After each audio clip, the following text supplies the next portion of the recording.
शाहिद आलवी की एक ज़बरदस्त कहानी पर बात करते हैं जो फितरत, इरादों और बका के गिर्द घूमती है।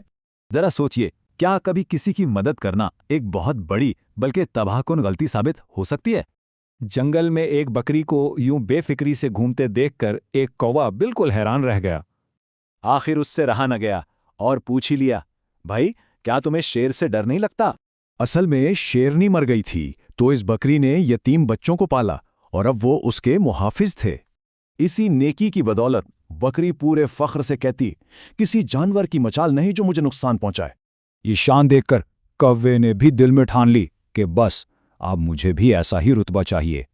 अब इसका एक ही मिशन था, कोई बहुत बड़ी नेकी करना और परिंदों में बेपनाह इज्जत कमाना। आखिरकार एक दिन दरिया में डूबता चूहा मिला। कौवे ने उसे पत्थर पर निकाला और परों से हवा देने लगा। कहानी में अचानक मोड़ आया। जैसे ही चूहे को होश आया, उसने कौवे के पर ही कुतरना शुरू कर दिए।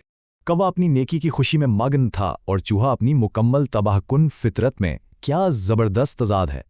फिर हुआ ये कि जैसे ही चूहा सो खा, वो अपने मोहसिन को वहीं तबाहाल छोड़कर बिल में भाग गया। नतीजा क्या निकला? कौवे ने उड़ने की कोशिश की, मुंह के बल गिरा और माजूर होकर जमीन पर घसीटने लगा। वहीं से बकरी गुजरी और हालत देखकर दंग रह गई। पूछा, भाई कौवे, तुम पर ये क्या आफत आन पड़ी?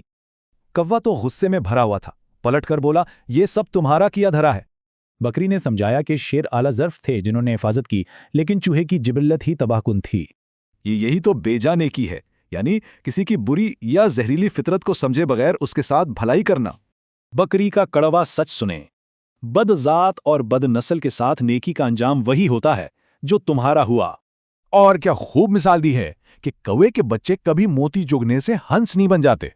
बिल्कुल इसी तरह खारे पानी के कुएं में आप जितना मर्जी मीठा डाल दें, पानी खारा ही रहता है।